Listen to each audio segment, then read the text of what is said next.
What's going on, everybody? Welcome in to the Blazers Uprise post-game show. Look who's back. I would have queued up some Slim Shady for you, Eric, but it would have been an instant copyright strike, so you're going to have to do without the fanfare and without the music, but you're back. What's going on? Not much. I missed all of you. Glad to be back, though, and had a nice, relaxing few days, but excited to talk some Blazers with you guys again.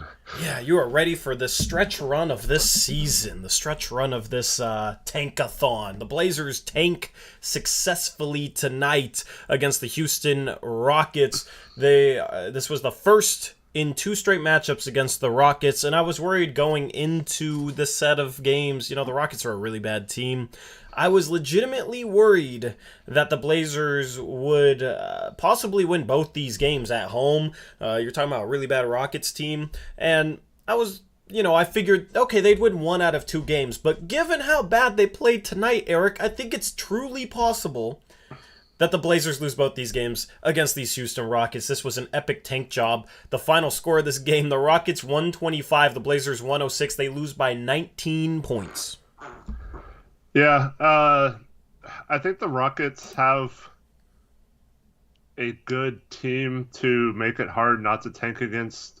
They can lose games because they're all being kind of selfish and shooting too much, but even like some of their depth, like bench guys like a Josh Christopher can get hot and take over a game. So I'm not so worried about the game tomorrow now as like you said, I was going into the 2-game stretch. I was hoping for at least a split of those, but yeah, I think it's a real possibility we lose them both. And I think we might actually sit some more people tomorrow. Yeah, we'll see who plays tomorrow. Yeah. Did we sit Brandon Williams for? I don't even remember. Did we sit Brandon Williams for a game, or was that just a game where we brought him off the bench? I think we brought him off the bench. People thought it meant we were sitting him, but he didn't start. He sucked since then, so that's good. He was 1 for 10 tonight, so he was kind of ruining the tank, and he ever since then he's been doing his part. So props to him. I mean, the difference in this game, Eric, just you look at the field goals; they're almost identical. Okay. Portland shoots 43 for 85 from the field. Houston shoots 43 for 83. Now, Houston made 3 more free throws. The difference is, from three-point land, the Rockets... 16 or 17? The Rockets shot more than half their shots from three-point land. They were 19 for 45 for 42%. The Blazers were 3 for 20 for 15%. That was the difference in this game. 16 more threes for the Houston Rockets. They win by 19. It wasn't even particularly close. The Blazers made a couple runs throughout this game to cut it to around single digits. They got down 20 pretty early. They started off this game just flat out bad. But it wasn't a game that was ever really in doubt. And that makes me feel confident, Eric, that we got shellacked this badly by this trash Rockets team. So I'm confident going into tomorrow night. I think it's possible that we get things done, and we're entering that easy stretch that we've talked about all season. We used to talk about it as like, oh, this is going to be a good stretch. Now it's bad because we need to lose games. But I'm confident that this team's going to be able to do that. Yeah, I mean, we didn't even shoot that many threes, so we kind of have a lineup that even if we did shoot a lot of threes, I don't think we're going to make a lot, especially without Josh Hart. So, it's kind of nice. Well, I mean, normally we're used to us chucking a huge percentage of our shots from three, but we're trying to work the ball inside. We're posting up a little more. Trendon had several post-ups tonight. And, it's kind of fun watching a little bit different style and running a little bit more of a set offense and stuff. Yeah. So this is game number 73. We got 9 games left of this, debacle of a season, I guess you can call it. I don't even know. I've ran out of adjectives at this point, but you got 9 games left, and they're going to come quick. It's March 25th right now. The final game is on, April 9th? If I recall correctly, 9th or the 10th, yeah. Let me just look at this. So that's only a little bit more than 2 weeks away. April 10th. I don't know where I saw 9th. April 10th. So that's on a Sunday about 2.5 weeks from now. So 9 games, 2.5 weeks. They are jam-packed. That could help in the Blazers' favor. Obviously, they play tomorrow night, but they don't have a stretch where they have 2 days off for the rest of the season, basically. And that's why things have been weird when you look at Tankathon standings and that's why we've been looking at the win column, is the Blazers have just played less games than the teams around them in the standings. So you got another game tomorrow night, and you got a lot of action over the final 2.5 weeks of the season. We have four home games left. We got this homestand: Houston, OKC, New Orleans. All right, 3 winnable games. New Orleans is obviously better now with CJ McCollum. That'll be the CJ McCollum return game. Hopefully he plays in that one. There's no reason why he shouldn't, but New Orleans has been a little bit banged up recently. So hopefully CJ's able to put on his best in his return game. I want him to get revenge on us, Eric. But I'm just, this game made me feel... This game and the last game, and honestly, like, we beat Detroit. Detroit sucks, but we lost by 31 to Indiana. We lost by 37 to San Antonio, and we lost by 19 to Houston. So I'm confident going into the stretch. Yeah, I don't understand the people who are still going on during the game, man. This is so tough to watch. Like, I can't believe people actually want this result and stuff like that. I mean, it's fine to think that way. It's just, I don't know how by now you don't understand what the process is and stuff like that. You know what's tough to watch is losing in the playoffs. Yeah. That's tough to watch. That's the toughest thing to watch, because you're actually invested in the results of those games, and you want the team to go on a run, and, you convince yourself, Portland, Denver, we had the more talented lineup in that series. I still believe that. But we lose in 6 games. We waste Dame's 55-point effort. The team wasn't cohesive. That's rough to go through a season invested in every single game, wanting to win every single game just so you can position yourself for the playoffs, and then you get what you think is a favorable matchup, even win game 1, and then lose in 6th. So last year was very, very rough. It sucks watching this team play bad basketball, but it's for the betterment of the future. You know what I mean? So I'm sitting here rooting. I'm rooting for these losses, man. I'm happy about this result today. And it's simply because I don't want to see this team continue to struggle in the playoffs. I want them to give themselves a chance to really make some noise. And if that's risky, and if it doesn't pan out, at least we tried to get ourselves as good of a draft asset as possible to draft a high caliber player with, or to trade. Yeah, and I heard you 2 post-games ago talking about, once again, the lack of playing like Keon Johnson and Greg Brown and stuff. Mm-hmm. And so I was excited tonight because Keon was starting, right? Mm-hmm. And then he only plays 21 minutes after being a starter. And then he doesn't start the second half. They start Blevins over him. To make no sense. I mean, I don't mind playing Blevins right now, but like McLemore tonight, 26 minutes. Keon Johnson only 21. Yeah. Greg Brown only 20. It's like, I don't really get it. I'm not sure what's going on. And that's several people in chat are saying like they enjoy watching the young people play hard and stuff like that, which is my point too. I mean, it's not fun watching them lose by 30, but I just want to see Keon, Greg Brown, Trendon Watford, those kind of guys play as many minutes as possible. So it's kind of frustrating that we're still playing some vets, but yeah, I can't imagine. Maybe like Chris Brandlin says, maybe he did something that the coach didn't like and he wanted to reprimand him for it or something. But the guy just needs some experience. Some minutes you don't do that. You don't do that by cutting his minutes. You continue to develop him. You talk to him at halftime, like, okay, this is what you did. Like, you coach him and then give him an opportunity to go out and improve on it on the floor. So yeah. He was playing some point guard in the second half. I'd like to see him at least try or attempt that. Yeah, 1 assist in his 22 minutes of play, so yeah. Not the best, but I mean, honestly, it's fun to see Trendon play well, and he's had some really good moments, and today he had 6 assists and only 2 turnovers, so he was kind of the main playmaker today. Chris Dunn had 7 assists in his 19 minutes. He also helped things out there, but it's just nice to see Watford do pretty much everything. The one thing I want Watford to do more is just to chuck threes.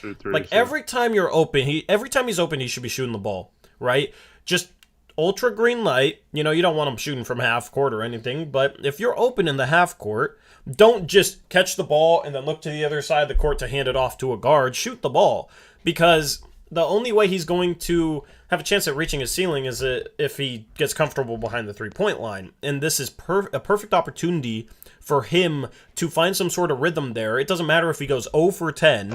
He should have the ultra green light from there. And, he's doing everything else well. So I want to see him shooting threes. That's something that I noticed during this game today. He didn't shoot a single three in 30 minutes. Yeah, I agree. He should be attempting like 3 threes a game at least right now and just get super confident shooting those. If they left him open every time, I'd be cool with him shooting 40 threes a game. Yeah. Like, sure.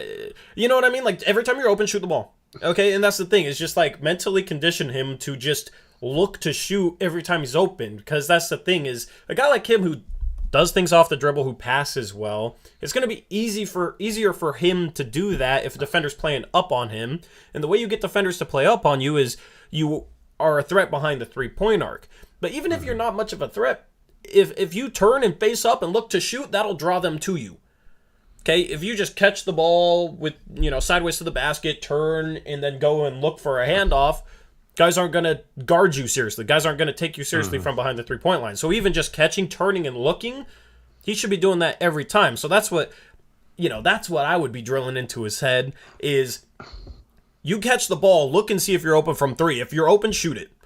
And that'll condition him to catch it, face up, look to shoot a three, and that'll keep defenses more honest even if he doesn't shoot them. Even if he's shooting them at 30%, just that threat of turning and looking like you're going to shoot can help draw his defender out of the paint. I think he'll learn that too. And, I mean, honestly, right now, he's probably one of our best offensive players, at least tonight, or like with the lineup we threw out there tonight. So I don't know how open he'd be, but yeah, when you go to and Hurd even mentioned this, we've mentioned it several times throughout the season. He's another one of those players. I think we both agree that will play better when he's playing with better players, and his basketball IQ and stuff will really shine through when he has better players around him. Just like Josh Hart, we said that about Zach Collins for years. Yeah. So he's going to get more opportunities when he catches the ball and no one's guarding him. Hopefully like next year when we have a better lineup. So yeah, he should be practicing those now.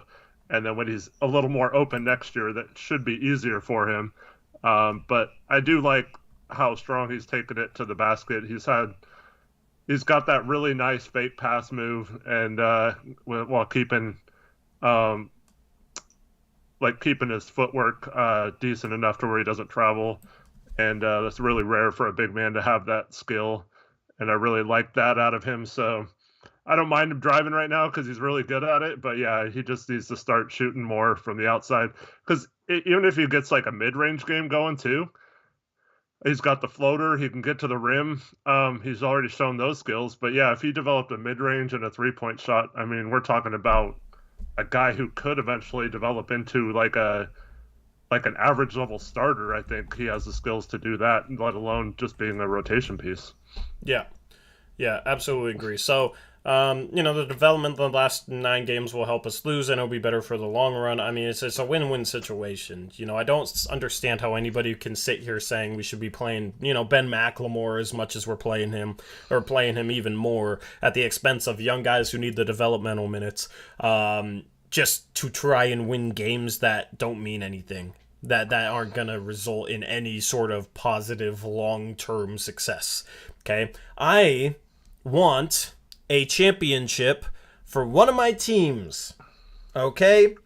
And obviously that's not going to be in college basketball this year.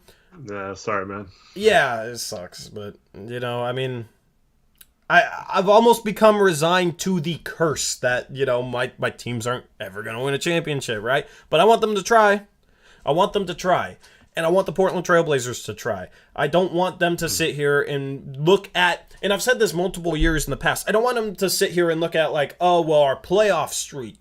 The playoff streak doesn't matter. And I'm kind of glad it's going to be over, so that it's not something they can look at like, oh, we made the playoffs 8 years in a row. More than half the league makes the playoffs. Now, if you count play-ins, 2/3 of the league makes the playoffs. So I don't care about that. I want one of my teams to win a championship And then I can just kind of relax more as a fan. Dude, it could come in baseball with the Seattle Mariners. I don't care. I just want my teams to go for it. And part of going for it is in a season like this, you lose games. So I'm very happy with this because it gives hope. You know, it gives a little hope. More hope than kind of just running it back. You know, and I had hope in previous years, but now it's like the offseason is going to be fun. The offseason is going to be entertaining. It's going to be better on draft lottery night if we go into that with better odds. On May 17th, I want to be sitting here with a 42% chance of getting a top 4 pick and knowing that, if we don't get a top 4 pick, we probably have the 5th or 6th pick. Right? I want to sit here on May 17th thinking like that instead of, oh, dang, why did we win these games down the stretch and we only have the 9th best odds at a top 4 pick? Mm-hmm. And I mean, credit to the Blazers for recognizing that this year too and actually attempting to do that now. Games like Monday against Detroit are going to happen and we're hopefully not too many more times this year. But I mean, they're doing everything they can to not win these games, and I mean, they can't help it if McLemore comes in. Oh, I guess they could not play McLemore, but you know, if Brandon Williams or someone hits 8 threes or something, there's nothing they can do about that, tank-wise. But yeah, I have to give Portland credit for actually doing it and actually recognizing that this is their best path forward, and just doing everything they can to lose these games. I don't care if it's blatant. I mean, Dame has legit injury. He could probably be playing again if it was like a normal year, but I'm just glad they're actually recognizing that for a change and not trying to like have the mindset, because honestly, there's a lot of teams, the Kings, that had the mindset around trade deadline, oh, let's make the play-in game, you know? And the Blazers are still only a couple games away from the play-in, right? And so, like, they could have very easily, I could have seen it, where they could have tried to make the play-in and just had that be an achievement without Dame. Look, we made the play-in. Imagine next year when we have Dame back or whatever. And so props to them for actually going through with it and not worrying about making the play-in. Like you said, 2/3 of the teams make the play-in now, or the playoffs plus the play-in. And so yeah, just don't worry about that. Worry about what's best for this team long term. And I agree with that. That's the best outcome long term, and we're doing it. Hopefully, we don't screw it up here in these last few games. Yeah, since you brought up Dame's injury, I wanted to know if you had any takeaways from the Chris Haynes article that came out, interview with Dame. Well, I've been saying this to all the haters for a while now, right? That Dave's going to make people look foolish for saying he's washed and he's not worth it, not worth his contract anymore, and all this kind of crap. So yeah, I can't wait for him to be back and show everyone what's that the injury really has plagued him, and he's had some fantastic seasons even with the injury. So like, I can't wait to see him be healthy, and knock on wood, nothing else comes up in the meantime. Yeah. But that was one of my biggest takeaways, but I mean, I already knew that was going to be the case. I do like that he specifically mentioned how there were certain parts of his game that he is able to work on that he normally doesn't have the time to work on. I'm hoping that means defense, and that he'll be much better on that end. And then I also was happy that he said he didn't mention the $60 million in cap space, so that was good. He mentioned the draft picks. He mentioned the TPEs, or 2 of the 3 ones, and then he mentioned having like the mid-level exception and possibly the biannual exception. So I was happy that he was not saying like, oh, we have $60 million in cap space, we have all these draft picks and all this stuff. So he's got it down right now. And I like to see that he's on the same page with what's actually the chance. Don't you kind of wish people would start bringing up $60 million in cap space again, though, since you have a video to dispel that notion that you can just Control-C and Control-V it into a tweet at them? Well, maybe they low-key saw it or something, or someone who saw it told Dame about it or something. Yeah, maybe really, but yeah. Maybe Dame saw it and was like, "Oh wait, I've been lied to by Cronin. Time to request a trade, and it's your fault, our fault." No, whoops. Well, If that was the case, why would he specifically say in that interview that he still is down for his career to win a championship in Portland? So, I'm just kidding. Shout Connor, member for 5 months. Eric Connor's going through it. He says, my laptop touchpad decided not to work again. Rest in peace. I'm sorry to hear that, Connor.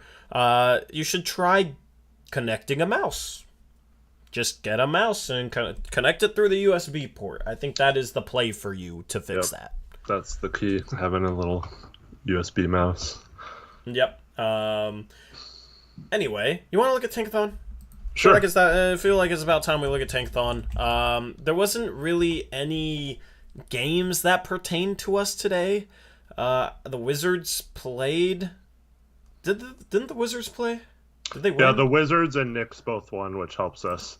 But no one else a few teams below us, like Houston, played, but those teams don't matter. The Pistons don't matter anymore. The Pelicans, Spurs, Kings, Pacers, none of those teams played today. I thought... Did we want the Wizards to win? Well, we want the Wizards, because they've been bad enough lately to where if we won a couple games, they might pass us the other way.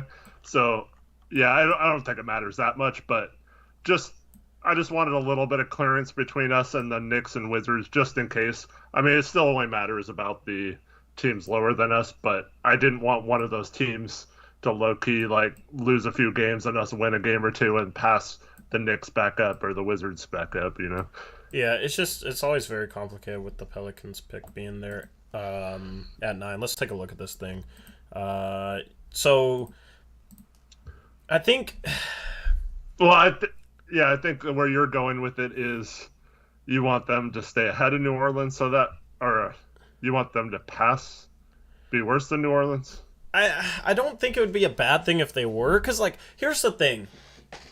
I don't really care if the pick's 9, 10, or 11. Mm-hmm. When you get to 9, I feel like... Sure, a Mathurin could be available that's, maybe head and shoulders above the rest, but, I feel like most likely you're going to have a couple prospects there that you're okay with, right? And it's I don't care if it's 9, 10, or 11 here. Sure, maybe you don't get Mathurin at 11, but also it's far likelier that we keep their pick. Now, it's hard to see the difference in the odds here because you have 3 teams tied for 9, 10, and 11, so it's, evened out at 14%, but it's even if the Pelicans fell to 12, I'd be pretty much just as confident in that pick as if it was 9. Mm-hmm. And instead of having a 20% chance, which is what it would have if it was alone at 9 at making the top 4, it would have a 7% chance of making the top 4. Here's a scenario playing out that we haven't really discussed. This would be awesome if multiple teams tied for that position and they got less percentage odds between all of them to move up. Yeah, so and then our pick could still be 9th, but they could all have the same percentage to move up, at 14 instead of 20. Yeah. I mean, that would be dope. Right now it puts I don't know what's the tiebreaker again? Isn't it they even out the odds for the lottery, then after the lottery if the tied teams they do a coin flip for or something? Yeah, I think it's a coin flip, yep.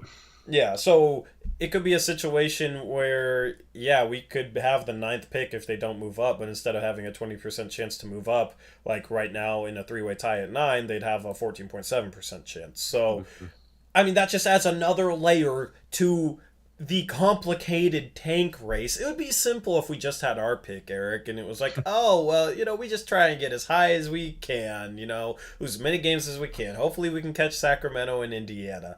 But this New Orleans pick adds just so many layers of complexity to this. Yeah. Especially since it's 5 through 14. Yeah. I think the most important thing to root for is for San Antonio. San Antonio plays New Orleans tomorrow.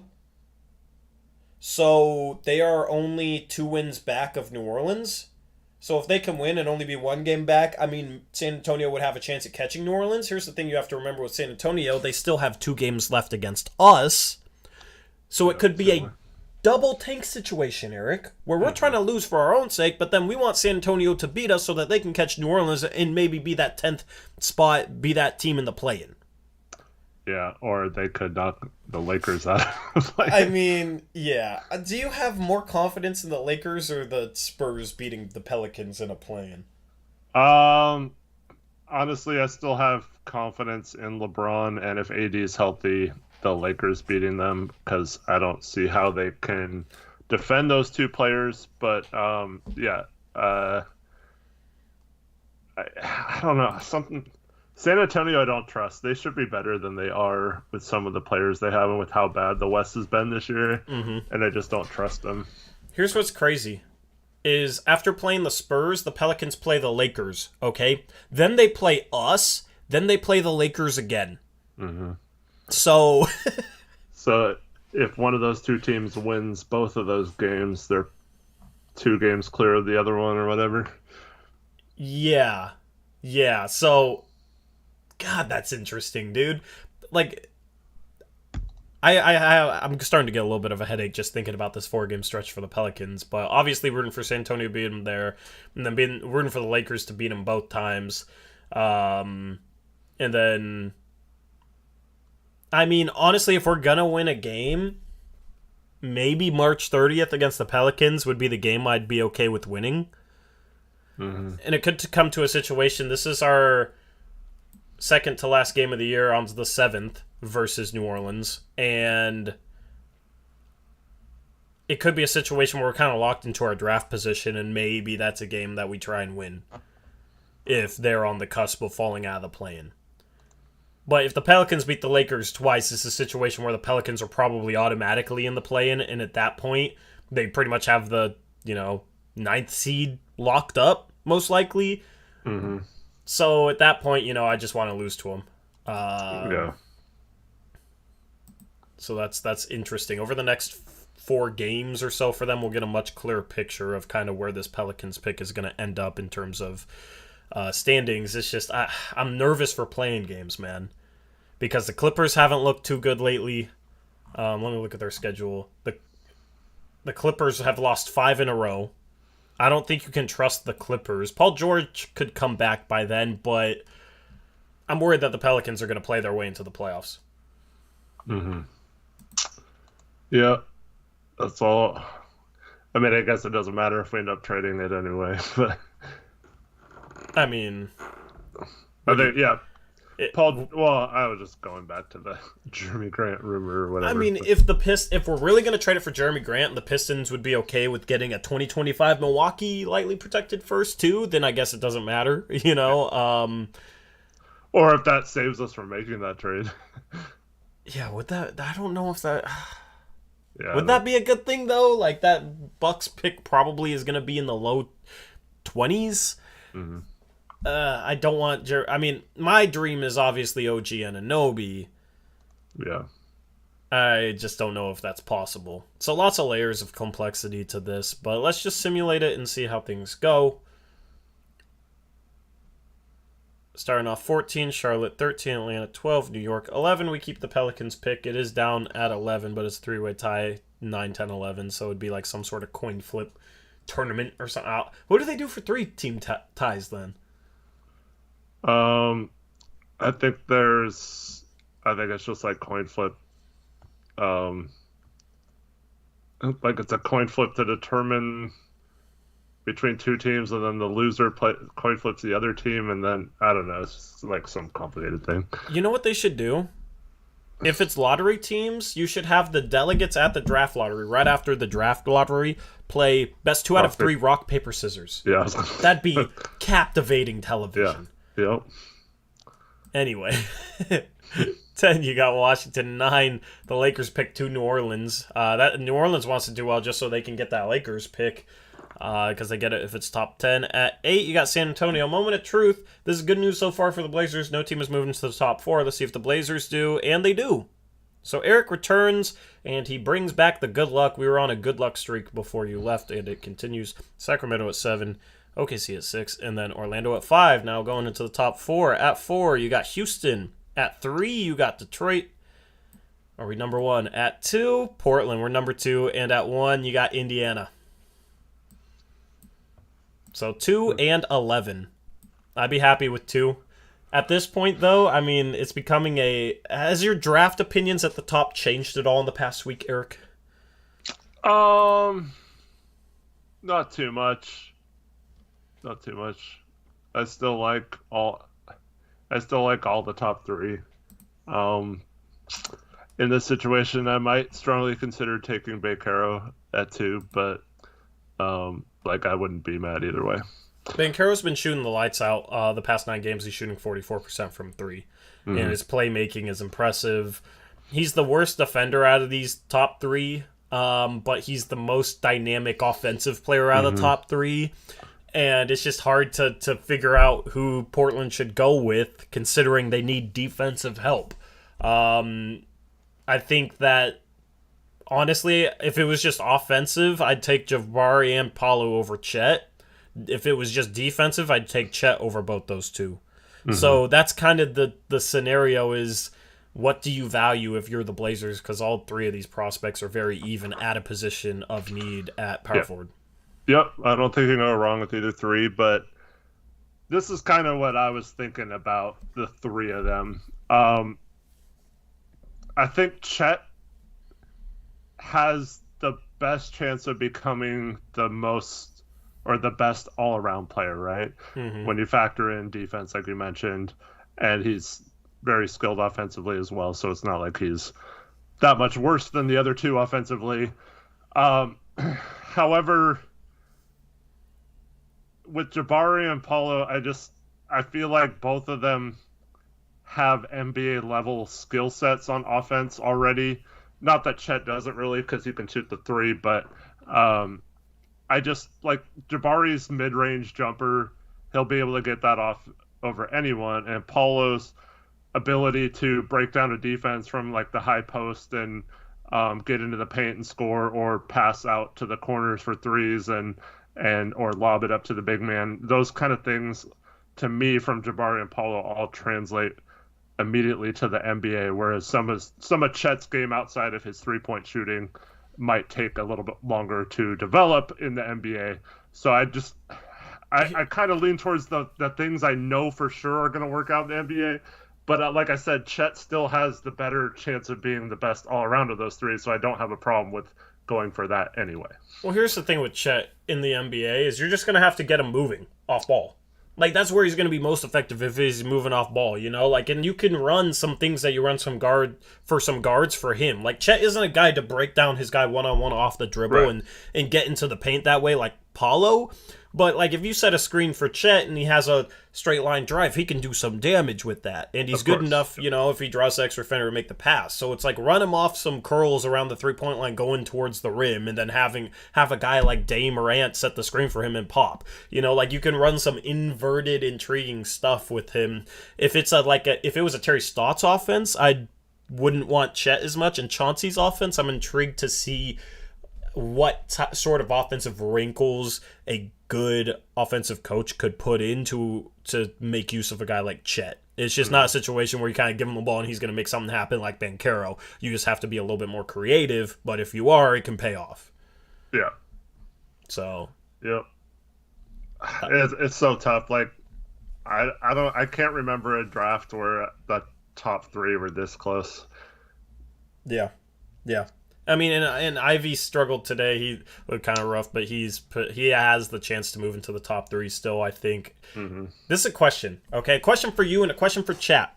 If the Blazers got the 4th pick, okay? This again. it's a different target, okay? It's a different sort of idea, okay? If the Blazers got the 4th pick and say Boston like bombs out in the 1st round and they think they need a dynamic guard instead of 2 forwards. Boston. Oh, okay. Like, let's say they lose in the 1st round, get upset. You know, I know they're doing well, but let's say they lose in the 1st round and decide, you know what, we need a dynamic guard. Would you trade the 4th pick as well as Bledsoe, and maybe you have to include, you know, Nas in that, for Jaylen Brown? No, I don't think so.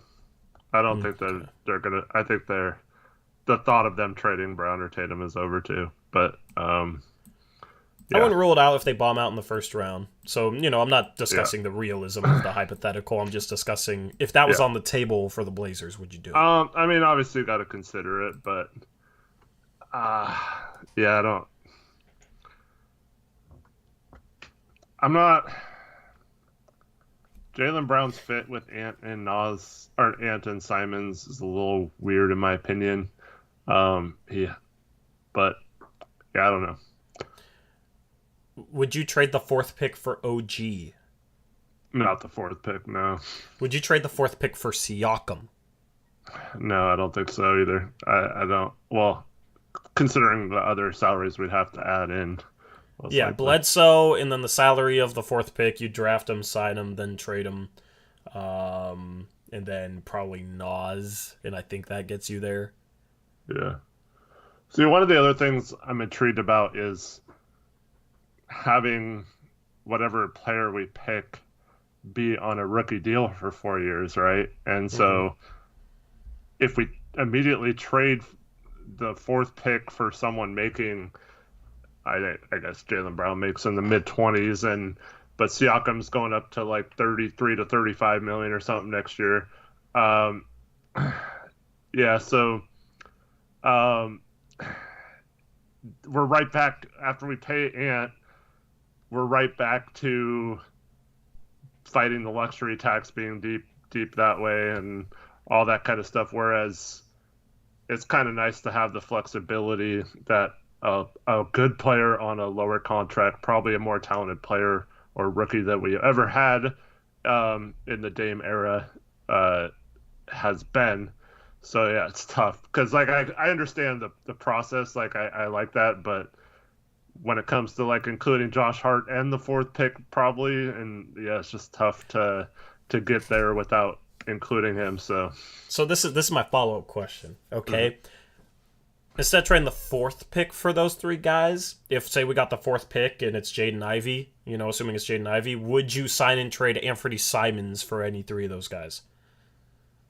No. So what would be your solution if we had the fourth pick? Other than trade back. Was that the only solution if we have the fourth pick? I'm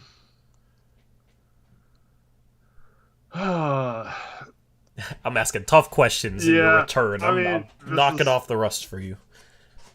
I mean, you've talked a lot about Shaden Sharp, right? Like, yeah. If he's there, I mean, I don't know. I'm almost certain that we could get him at like 6 or 7 or whatever. So, yeah, especially if whoever we're trading with is for sure taking Ivy in that situation. Yeah. I'd still wait till the draft to make sure one of the top 3 doesn't fall because I could definitely see. Oh, of course. It's just how so many fans are divisive about Chet. Like I could see that happening with a front office too, and then them taking Ivy over him, and then Chet's there at 4 or something, Yeah. It's just such an interesting conversation. Yeah. Apparently, Shaden Sharp is 6'6" with a 7-foot wingspan. Yeah. So, he would be my sleeper guy. I mean, I would obviously try and trade down to 6 if we could get Shaden Sharp at 6 and get more assets. We need more assets. So if somebody really wants Jaden Ivey, that's at like 6. If you can trade 4 for 6 in a future first to take Sharp, I'd do it. Well, see, this is how, in my opinion, that also makes getting Grant a little like if we get a future first somehow for trading back a few spots, and we take Sharp, who's more of a small forward, Grant's more of a power forward, like that. I understand that process. We use that future first to trade him, so we still get both of our picks, and then we trade a future pick. Now, maybe Pistons don't do that, but then, like I said, that might be good for us if they don't do it. But yeah, I think because I want to be able to use those TPEs, right? And there's players out there like a PJ Washington, Rui Hachimura, several players who might be available this offseason that fit into our smaller ones that we could add some forward depth that way. But the problem is, other than now we have like 5 second-round picks or whatever we got from the trade deadline, we can add those to trades, but we don't have any future first to trade still. So if we can get a extra first or something somehow, still get a top 6 or 7 pick, and have an extra pick to attach to one of the TPEs to go out and get a player that is a good player. Mm-hmm. I like that process a lot better than getting rid of Hart, Bledsoe, and that 4th pick just to get Siakam, and then you still have maybe the 11th pick or whatever. But I don't think you'd have to give up Hart for Siakam. I wouldn't give up Hart in that deal, but I think it would be like 4th pick, sign him to a rookie contract, Nas and Bledsoe for Siakam, which I'd absolutely have to consider. Mm-hmm. Because I love Siakam, and then you still have the ability, you still have a TPE to try and fill that starting small forward spot. Yeah. So obviously it depends on how you follow that up, but that's like a team that could contend. I think. I love Siakam.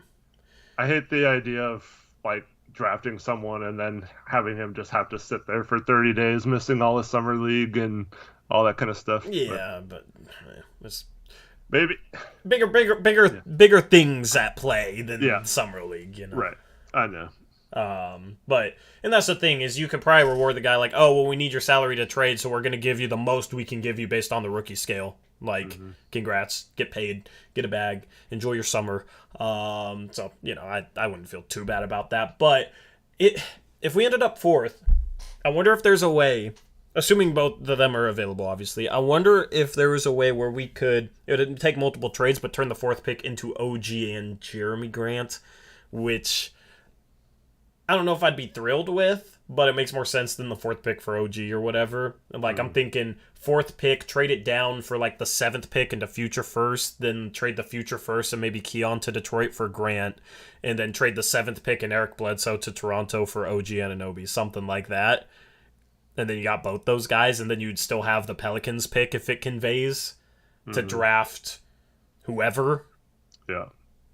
That could be interesting. That's the thing is if Portland gets the 4th pick, with that being Jaden Ivey, there are so many potential things at play with that pick that it's hard to even cover them all.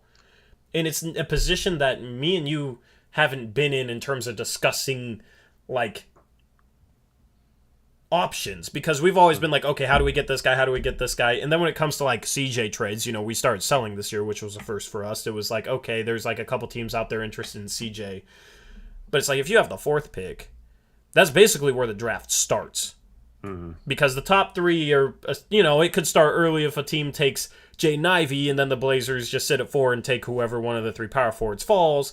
But assuming the 3 power forwards go top 3, Portland at 4 with Ivey being available would be very intriguing. There would be a lot of options. And it's not even a sure thing that Ivey would go top 4. It's just like he's kind of looked at as a class above anybody else who would be available there. And obviously it doesn't make sense for Portland. Mm-hmm. Unless they make a move of like Simons or Hart. I mean, the only way it makes sense is if they had something later in the season, I guess, and Ivey would be a huge trade piece all season. But yeah, I just don't think you draft a guy that high. Yeah.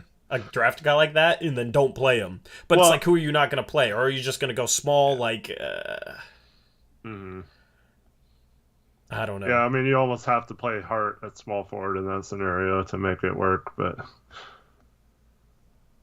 I mean, that's the thing is like, you need to find the perfect power forward though to kind of make up for that, right?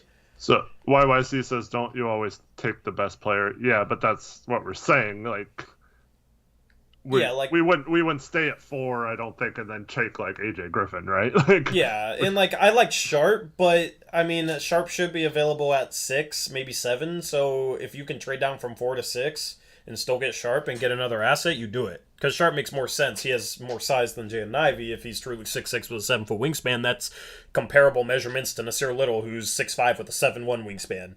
So, Sharp has, if that's true, Sharp has small forward size.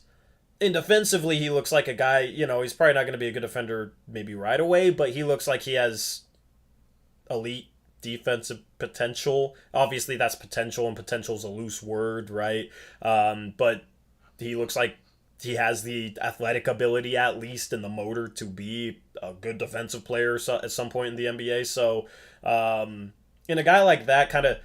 So I guess the knock on him is he like struggles making plays for others, and he's not creative enough with his dribble. He'll show flashes, but he's inconsistent with that. It's like that's the type of guy who I would want Chauncey to coach, because that's the type of those types of weaknesses are the type of things that I think Chauncey could help a guy with, and especially like a guy like that, kind of being mentored under Dame would be intriguing.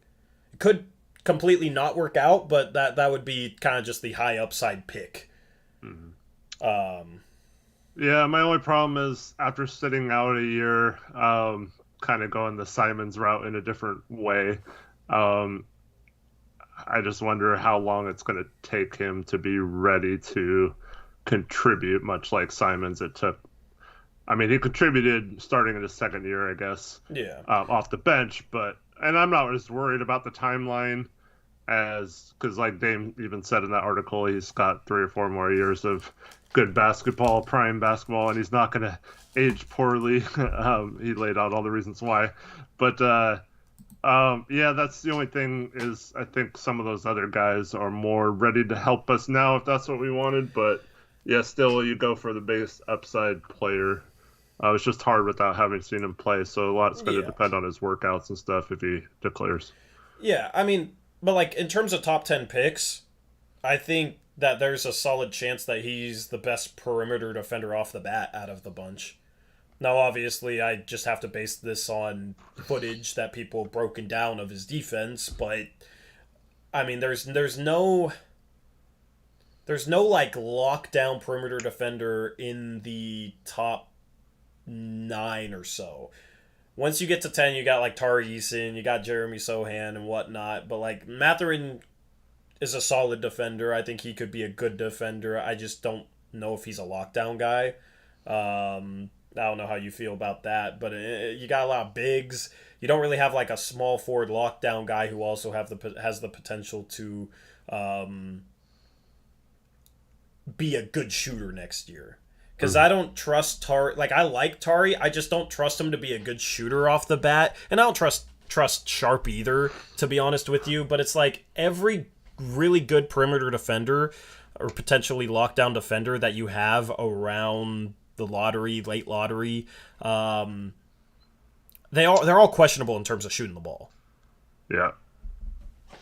I guess, are you saying AJ Griffin's too high for that range, or is that you're not including him because I don't know if he's a. Do you think do you look at him as a lockdown defender? He definitely has lockdown defender potential just as much as any of those guys you mentioned. I think. I'm forgetting about AJ Griffin. He's kind of the other one. Yeah. But that's the thing. Like, if you have a 4, you trade down to 6 and just take either one. He's the best shooter of all those guys, too. Yeah. So that's the thing. Like, if you're at 4, you trade down to 6, you take either one. I can see Griffin going 5, and then you just take Sharp at 6. The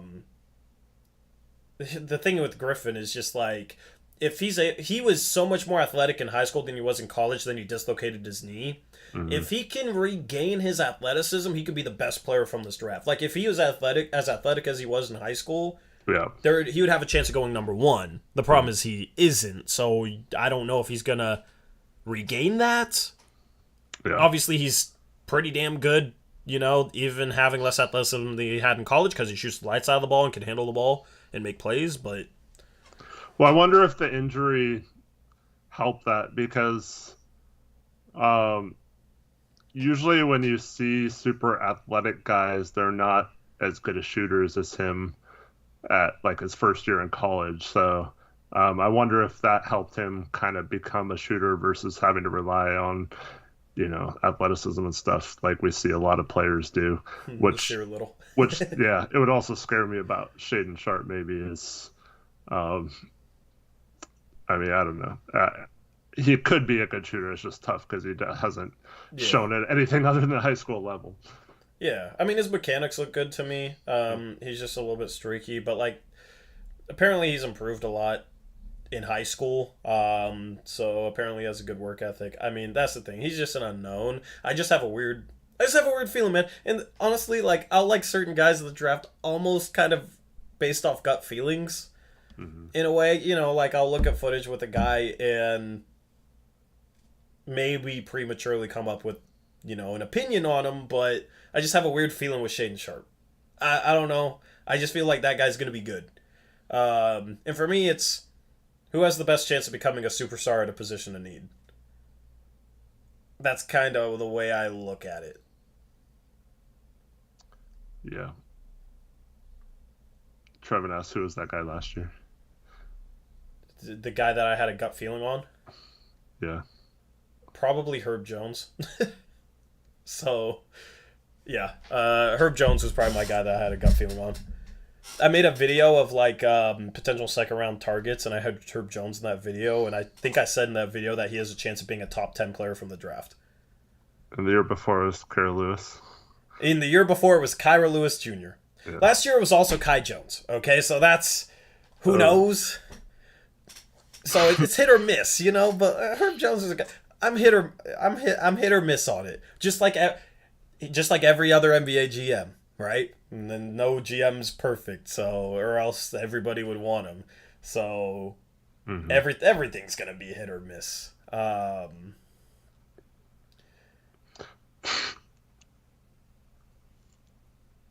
What are you laughing at? Bonnie's. It's not great to be you read it out loud. I didn't read it out loud. I read half of it out loud, and then I stopped myself. Who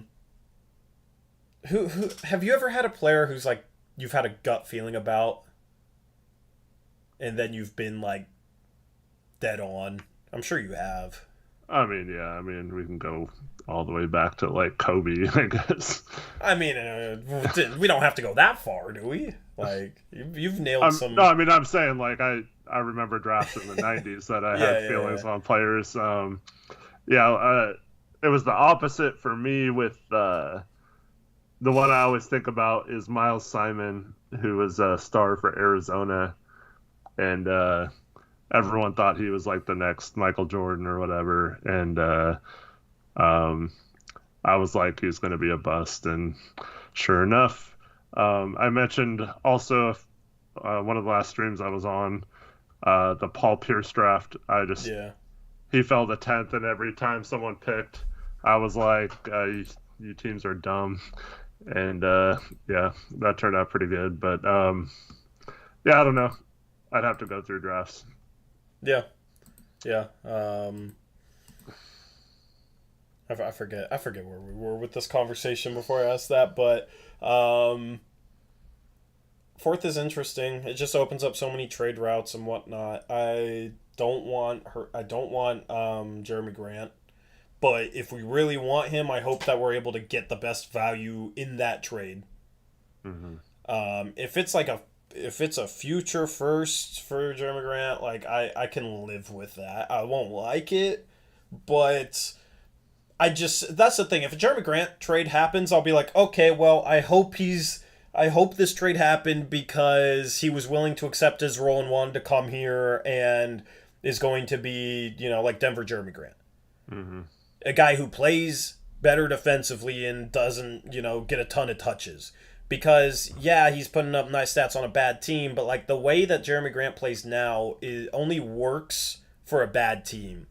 You can't have a good team giving Jerami Grant as many touches as he's getting, in my opinion. So if he wants to be that type of player, then that's somebody you shouldn't try and go get to take you to the next level in terms of trying to win a championship, right? Mm-hmm.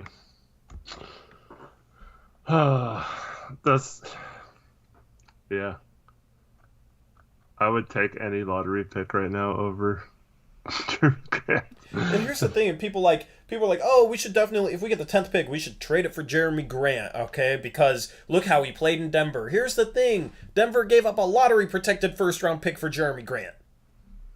So if that's who you want, if you want Jerami Grant to be Denver Jerami Grant, you shouldn't want to give up the 10th pick for him because it didn't take that much to get him in the first place, and that was when he was making $12 million a year instead of $20, and he's going to be looking for a max extension.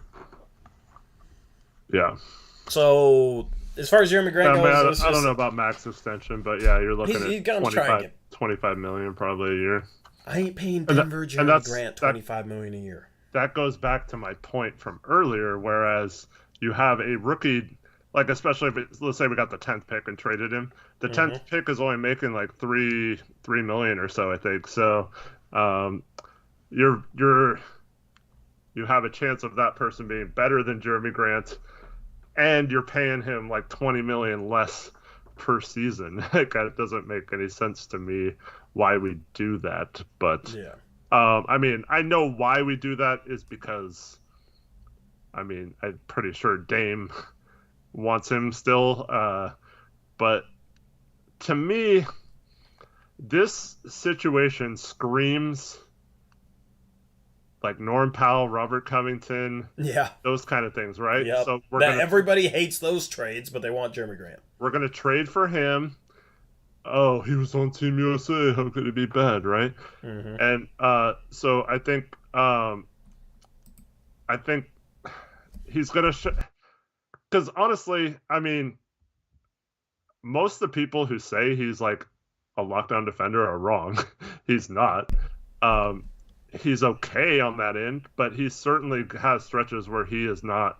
He does not try, and I mean, he couldn't stop the Blazers when he was on OKC in that series. Um, yeah, it's just I think he's overrated on defense, and I think he would have some of the not necessarily attitude problems, but you know, like the kind of not 100% bought into the Chauncey thing. Yeah, so I'd be really worried about that the trade. Like it makes Dame happy, but like maybe it's not the best for Chauncey's style or whatever. Yeah. Did you see what your mom said? That's funny. Yeah, my mom. So my mom took my two youngest kids to the game uh, on Wednesday, and Mm. yeah, um, after a couple months now of me trying to explain to a 5 and 9 year old why I'm rooting for the Blazers to lose instead of win, they were actually cheering for the Spurs or whatever. So, my mom was all mad because she still doesn't want them to tank, but Yeah, yeah, that's funny. I That's the last person we're gonna convert is her.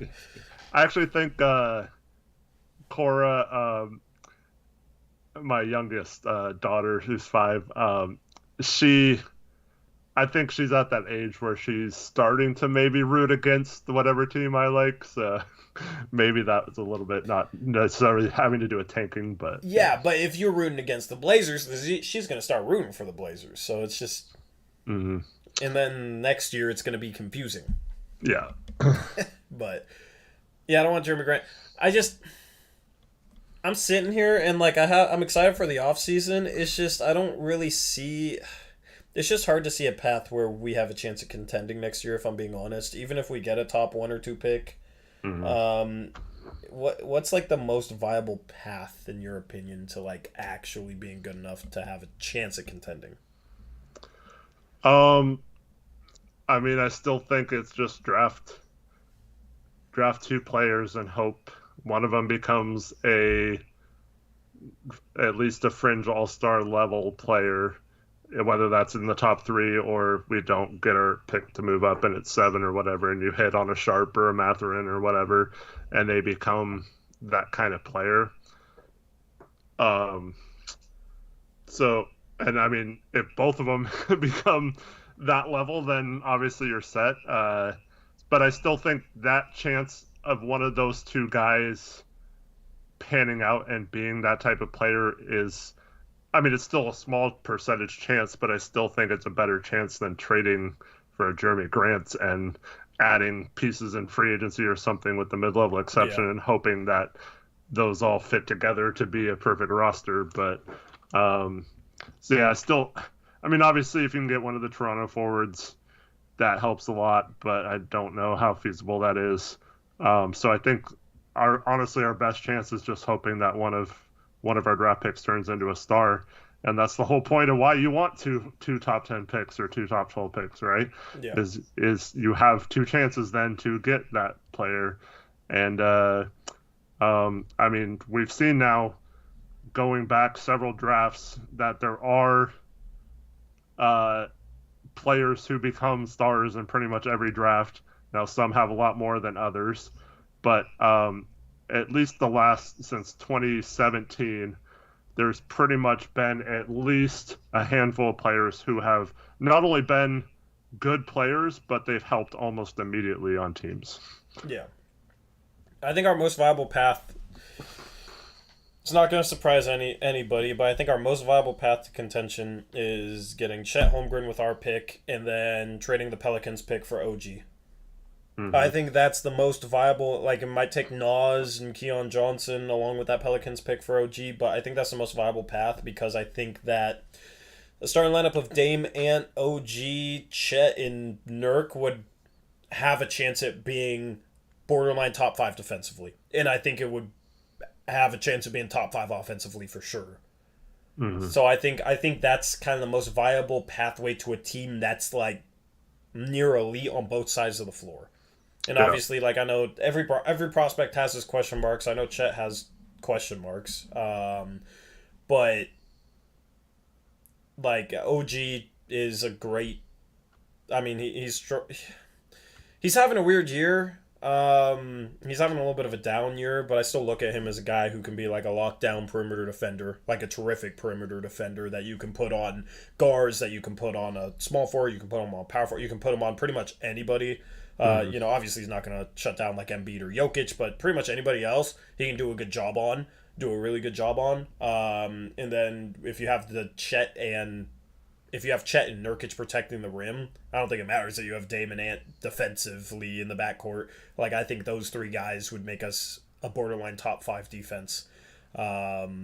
And then you just hope that Dame, being injury-free, could be an average defender, and Ant continues to improve to be an average defender. And at that point, I like that team defensively. Mm-hmm. I know there's also the possibility that Nas could develop into an OG type as well. Yeah. Here's the thing with Chet needs 2 years to be NBA ready. Do people think he's not going to be good defensively off the bat? Do people think he's not going to be able to hit threes off the bat? Because if he's just really good defensively and hits threes, that's like the type of player we need. So I'm not going to go in on this like I could. I just don't really like. Yeah, he needs to gain weight, but I think he's going to be good defensively right away, and I think he's going to be able to knock down threes, and that's good enough to probably start for us next year. Yep. Same thing with Jabari. That's why I expect Jabari, I think, will be a good defensive player next year, and he'll knock down threes. Mm-hmm. And he'll be good. That he would be good enough to start for us. Yeah. So, anyway. Yeah, and he says, I think Dame will want to trade the pick. Well, he mentioned the draft picks in an article today, so I don't know if he's necessarily on board. And also, I mean, that you could be right. I don't know. Yeah, we're not close enough to Dame to know that, I guess, and I don't think he's going to say that until it's over. Like, obviously, if we got the 3rd pick and traded it, obviously it's probably because Dame wanted to trade it. But in previous drafts, Dame has, like, he was not shy about saying he wanted them to take Donovan Mitchell in 2017. I forgot the year after that, but there's been drafts where he said he wanted certain players or whatever at certain positions, and he liked certain guys. So, yeah, I wouldn't be surprised if he falls in love with a few players that come in for workouts or something. And I wonder who he'd like out of the top 3. Well, I don't know about top 3, but I know that over the summer, Ochai Agbaji came and stayed with Dame for a while, and they trained together and stuff. So I know they have a good relationship. So maybe that's someone that he likes just because he knows him.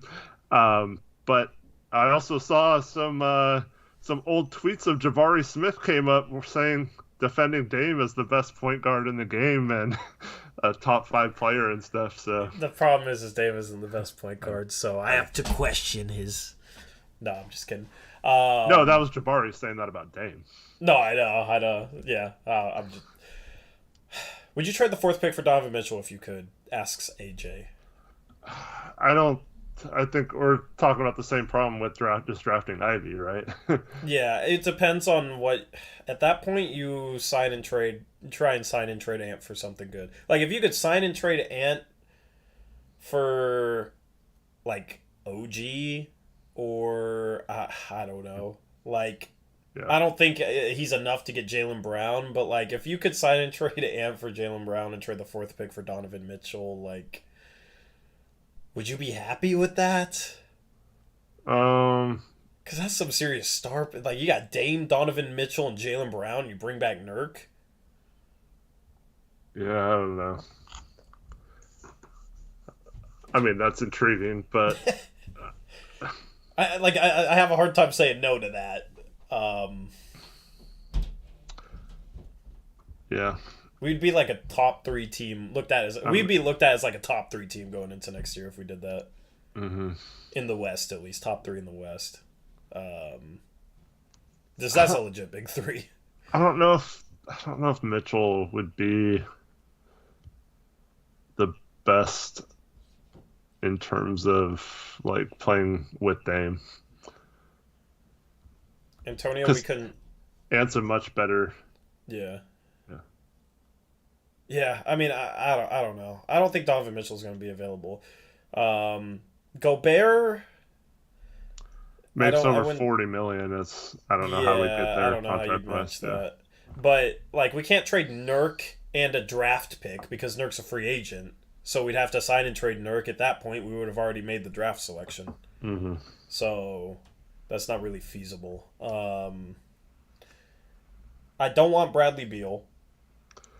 Yeah, well, Beal makes no sense because, I mean, we'd have to free up a way to make a max contract, and we already have Dame and Ant, and I wouldn't trade Ant for him, so yeah, I'm out on Beal. He can't play small forward either. Gobert you'd have to consider just because he's... I mean, like, it's not feasible. I mean, you'd have to do Hart and Bledsoe and... like the draft pick, you'd have to side the draft pick and then trade it to do it. In that scenario, you could. I mean, maybe if it happened after the draft, and yeah, I mean, if we took Ivy or whatever, I don't know. Yeah, I'm just not gonna look at Utah because I just don't think really anything makes sense there. But like Gobert, I feel like some fans wouldn't want him at all, but it's like you'd have to consider Gobert. He's the best offensive center in the league. Like, you'd absolutely have to consider Gobert. Or you just draft the next Gobert who can shoot threes. Mm-hmm. In Ivy Baji. Yeah, there you go. I was wondering who you were going to say. Shout Kyle Wilson, $5 dono. He says, if our pick was around 7 to 9 and the Pelicans pick was around 10 to 13, would you be in favor of trading up into the top 4? I would only be in favor of trading up into the top 3, and that's not enough to trade into the top 3. Yeah, I don't think anyone's trading down unless it's like maybe the disaster scenario of the Pelicans getting 2 top 4 picks. But then we wouldn't have picks or another pick to trade up with them. So yeah. They could get 2 top 4 picks, or they could have no lottery picks. It's very weird with them. Mm-hmm. But yeah, they have the Lakers pick if it's top 10, and then obviously they have their own if that's top 4. So it could end up being a really good night for them on May 17th. Hopefully it's not. But if we get the 5th pick, which would be hard, which would be really, really hard because we'd have to fall all the way to 5 and then no teams below us would have to move up, then maybe you could trade into the top 3. If we get the 6th pick, if you had like 6 and 9, maybe that gets you to 3 if somebody really wants like Sharp or somebody like at 6. I wouldn't completely rule that out, but I don't think that would be likely, and it would have to be like 6 and 9. You're not going to be able to trade into the top 3 with like the 8th pick and the 11th pick or something like that. Well, I mean, it'd have to be a team that doesn't really need a power forward, probably, right? So I don't know. With OKC, they need big men, so I don't see them trading back if they. I mean, their whole point is to get a top pick to help their tanking process the last couple of years, right? So I don't see them trading back if they get one of those picks. Detroit is, I mean, they could use a any one of those guys in the top four, so I don't see them trading back. Houston could use a power forward. Um, the Magic, I mean, who knows? The Magic might be, I guess. Maybe they're like, oh, we got Franz Wagner, uh, you know, outside the top five last year. Maybe we could do that again and do it. So maybe, but I don't know. They're such a weird team. They have so many players at every position, but they could still use improvements. So I don't know what they would do, but it's tough when all the top teams would most likely keep the pick, though. Yeah. We just got to move up into the top three if we want to the top three. That's how I'm looking at it. If we're not top three on draft lottery night, I don't think we have a chance at top three. It's possible, anything's possible, but we gotta have lottery luck. That's just where we're sitting at right now, and we have to lose games. It's very simple in regards to our pick and potentially getting top three. The Pelicans pick obviously is very confusing and honestly more stressful because I got a weird. I'm starting to get a bad feeling about this Pelicans pick, man. It's a disaster if we lose it, and I have a gut feeling that I don't know, dude. If we have it on draft lottery night, I could just see it being like 11th best odds, and then it comes to 11, and like a Knicks logo pops up instead of the Pelicans pick to Portland. Yeah, I mean that was always the problem with doing that. Yeah, I'll probably have a nightmare that goes like that. We messed up with the protections, man. And this is what it comes down to. Like, the CJ trade is fine, I guess, if that pick conveys, but it's like very, very, very bad if it doesn't. It's just stupid because it's like if the Pelicans, if the Lakers pick is top 10, the Pelicans get it. So like if the Lakers pick is 9th, the Pelicans get it. It's like if their own pick moves into the top 4, it should have been the protections on that should have been okay. We get the Lakers pick if the Pelicans have it between 5 and 10. 2 weeks ago. Yep. Yeah, there should have been some sort of, because the rumor is we had our option of taking 2 future lottery protected picks or the one most likely lottery pick, right? Yep. But if you took that option, it should have been set up to where we just had that slightly better odds of getting one of their 2 picks. I mean, now they could still end up not having either of those convey because the Lakers could get the 11th pick and that goes to Memphis and they could make the playoffs and that wouldn't convert at all. But he royally screwed those protections up, and we should have gotten 2 first if it didn't. Like, why didn't we get the 2 future lottery picks if that didn't convey? Because then we'd have 2 future picks to include in trades. Like I said earlier, we'd have more assets to attach to those TPEs and stuff versus 1 first-round pick. And yeah, I don't like it at all. But I mean, we still hopefully it pans out. But that's the problem, is that we shouldn't be sitting here having to hope for some sort of odds for it to work out. Yep. I'll leave a little bit of talk for tomorrow because we literally have the same exact game tomorrow. Mm-hmm. I'm curious. All right, so this is completely random, but I was going through like old streams, compiling stream highlights because I want to drop stream highlight videos in the off season. Just content, fun content to drop. So I was looking through old streams, and it got me wondering, just in terms of people in here in chat. Let me know when you first started watching us. So we've done post-game shows for 3 seasons. Okay, this is season number 3. Last year was season number 2. The season before was season number 1. I want to know when you first started watching us. Let us know. Season 1, Season 2, Season 3, or maybe in between Season 2 and Season 3. Let us know. I'm curious. It's just a trip to watch like Season 1 streams. Gabe's back. What's up, Gabe? Gabe, thanks for filling in for me a few streams. It's fun seeing you on here. Let's see. We got beginning of season 2. Shout out to Trent, season 1. Pete Town made season 1. True Blazer fan. That's season 0, I guess. Trevin's capping. What did Trevin say? Season 3. Yeah, I'm sure, Trevin. Update your software. since the bubble. Gabe. It was just tripping that going through season 1 streams. It feels like we're so much more professional now. It's just it's interesting. Yeah, I saw a clip of you, Gabe, saying you like big men. Dude, Gabe said a lot of wild stuff, honestly. It was a very, like, an NSFW stream. He apologized for, like, maybe a third of his curse words. I was watching back that stream, and he cursed even more than I thought. I'm just used to Gabe cursing up a storm, but that stream was wild. That might be like a video in August. I'll title a video something like the one time Gabe came on a post-game show and ruined everything, or something just overly dramatic and clickbaity. Because it was off the rails. I don't know if it was in a good way. It was entertaining, but so yeah, like I caught the beginning of it, and then like I forgot what I did. What night was that? Wednesday night? Oh yeah, so Spurs game. Yeah, I went to my wife and I went to a casino, and we had a great time winning a ton of money playing blackjack, and I got back like I'm little drunk at like 1 a.m, and it said like stream just ended a few minutes ago. I was like, what?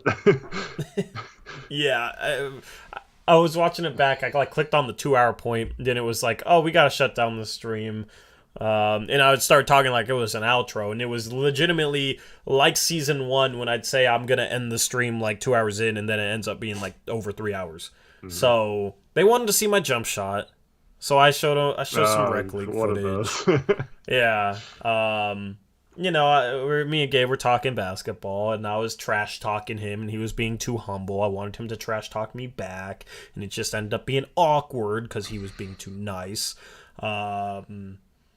Yeah, so I mean, if we ever get Gabe up here, maybe Romp 2 at the same time, we'll play some 2v2 Eric, and we'll show him how it's done, and that'll be some good content, good off-season content. So we'll teach him a few things.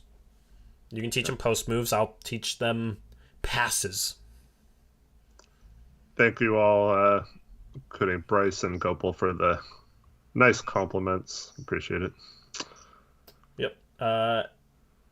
And Bonnie said she held back. She usually makes comments when we say stuff, but Gabe was taking care of all of it. So, Dro says Tori blocked me on Twitter. What's up with that, Tori? Dro, I tweeted out I'm blocking anybody talking trash, and 2 minutes later, you're sitting there being an asshole. So I blocked you. Okay, you'll get unblocked once I'm over this game. I don't know when I will be over this game, but at some point I will be over this game, and then you'll get unblocked, and everything will be fine. But oh god, go enjoy your 5-minute ban. All right, I will block you in like probably within the next week. It could be tomorrow.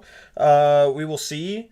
It just depends on when I get over this game. I am still not okay? So don't be that guy. But also, here's the thing with Dro, okay? Dro has called in on how many spaces do you think, Eric? We need to do a space again sometime soon. Yeah. Maybe tomorrow.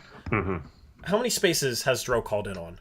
Like 5, 6? Like all but a couple of them? Well, I think it's more like 10, maybe. And he's just like the nicest guy when he calls in on streams. And then he gets behind his keyboard and becomes a menace. And I've told him, keep that same energy when you call in, if you want to be a menace. I want to hear you be a menace. And it's just, he's always so nice when he calls in.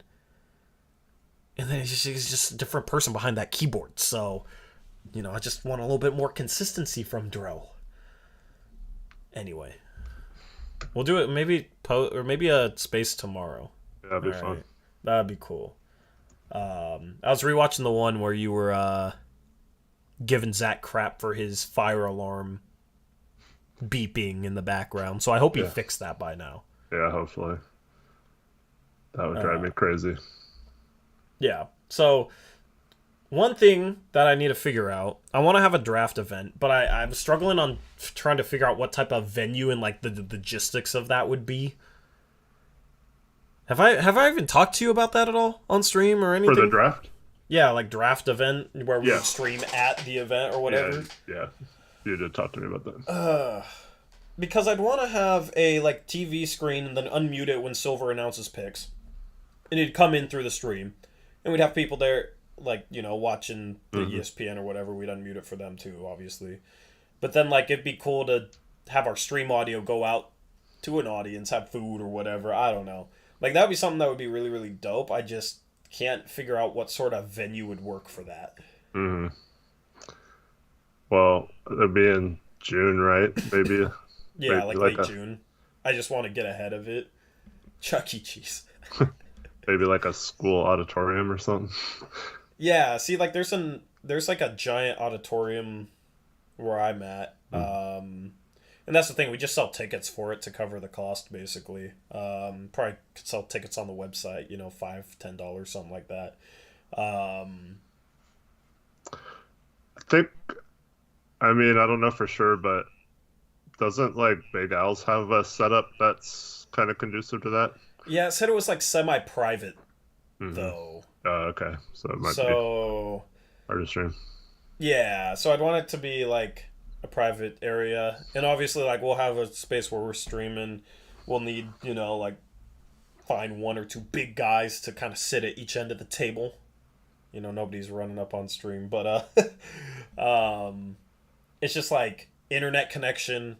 I should have a good laptop by then, so I'll probably just stream on a laptop. I'll obviously like test run it and make sure it's good to go. Compared to that one draft stream where like my computer couldn't handle the way I was doing it.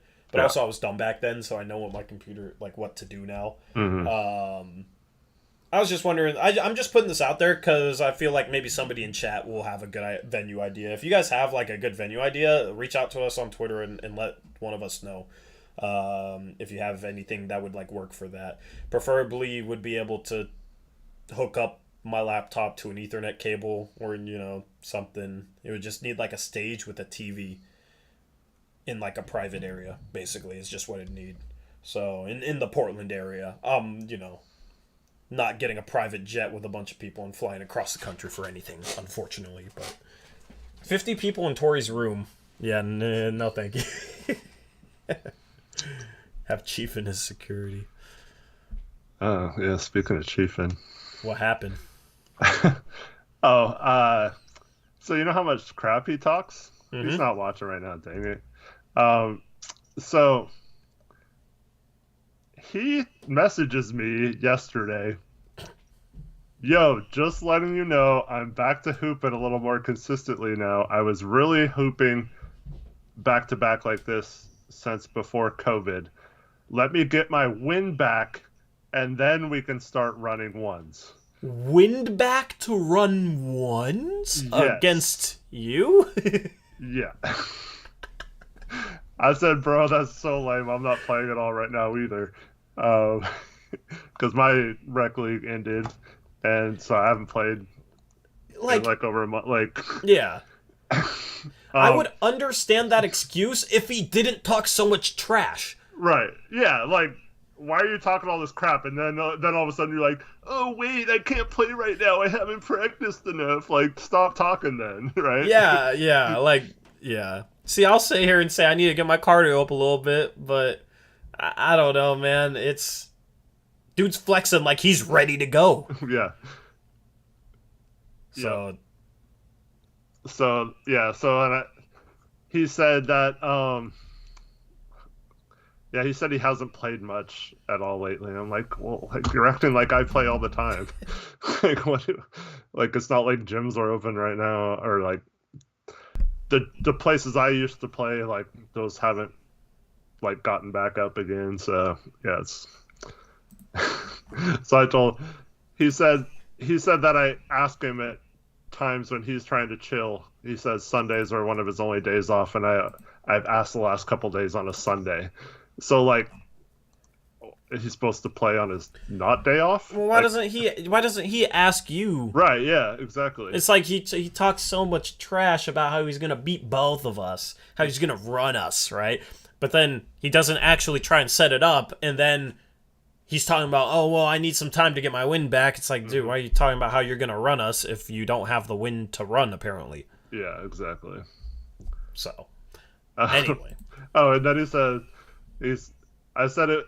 So I responded by saying it's lame that you need time to train before we meet up. And he says, I'm hell out of shape. I played 1v1 versus some homies the other day and I was dying. I definitely need to get in some shape to be running with you and Tori. Jumper was rusty. So I asked him, when do you think I play? And he hasn't responded yet. I mean, so now the truth comes out. Okay. Interesting. Yeah. It's going to be nothing but excuses. That's how those kind of people are, right? Like, they talk so much smack, and then it's like, okay, meet up then. It's like, no, you always ask at the worst times, man. Like, I can't do it. I need to train first. And it's like, well, that's not what you were saying before. Who here in chat thinks they can beat me or Eric one-on-one? Let me know. Let's see, and maybe we'll actually be able to set that up. That's a good playing 1v1 versus subscribers for money. So it sounds like an August video title or something. And then it just caps off with Chiefin walking in the gym and then refusing to play us 1v1 and just shooting around. Well, and for reference, Tori's 6'4", I'm 6'6". Yeah. And I showed my rec league footage on the last post-game show of the game. A little bit of it. Check that out. Yeah. So, it was fun. Dro, I will beat you due to ball handling ability and quickness if you want, Dro. I will only shoot finger rolls. But no, we'll get some runs in the summer too. Some videos around that. That'll be fun. I will say that I would have a tough time backing down Zach. Ayo.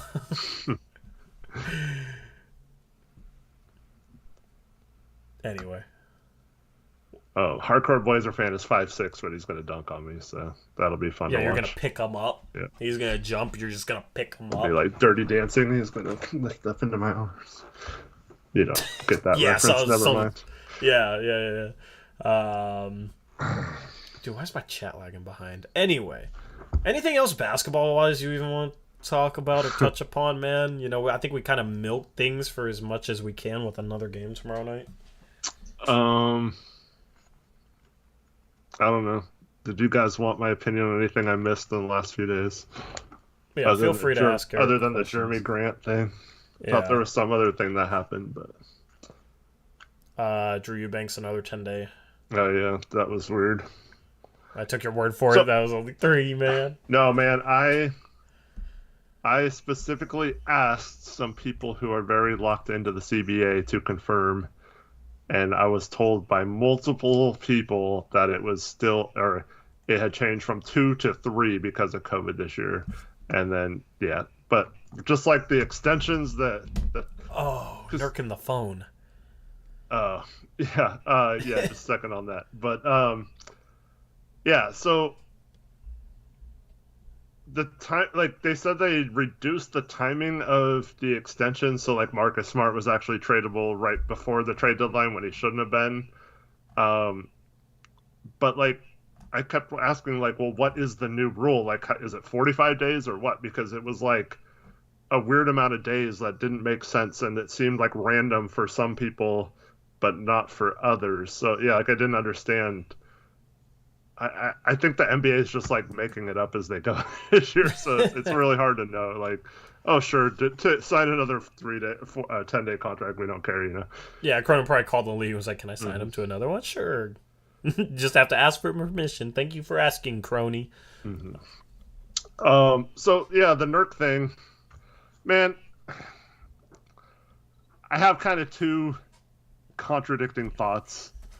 One, I didn't like to see it. I wish he didn't do it.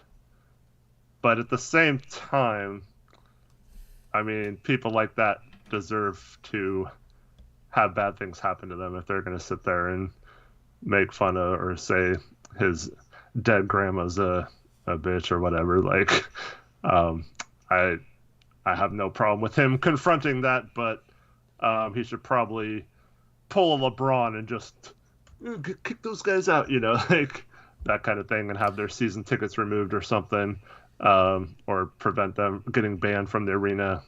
that kind of thing I think would hurt a lot more than what he did. And I was listening to Gabe, and I think he was right. You kind of poo-pooed that idea, but there's a lot of people who will do stuff like that just to hoping they get a reaction out of a player like that so they can sue them. And I don't know if that'll happen here, but that guy definitely deserved it. But at the same time, I wish Nurk didn't do it. I have no problem with him, man. Yeah. I don't. My whole thing is, I don't think when you're looking for a reaction like that, I don't see how you have grounds for a lawsuit, especially because his phone's probably fine. Like, Nurkic didn't huck. It would be one thing if Nurkic, like, reared up and hucked it into the upper deck. Mm-hmm. Okay, then it, whoever he hits with that, that is a big problem. But, I mean, I don't know. See, like, everybody had, like, reactions to that, and I was just kind of like, heh, that's funny. Yeah. And that was it, like, whatever. Yeah. It's just weird because he knew the cameras were on him too. Like, he obviously would have seen the guy filming right next to him. But yeah. Should have thrown both their phones. Or should have thrown the dude's phone, taken the other dude's phone, deleted the video, and then thrown that. It was kind of funny. It just takes him. Yeah. I don't know, like, why was that guy allowed to? I mean, that was after the game, so why was he allowed to sit there and say stuff like that the whole game? Like, well, that was my whole point. Is security needs to be better about dealing with fans that are courtside.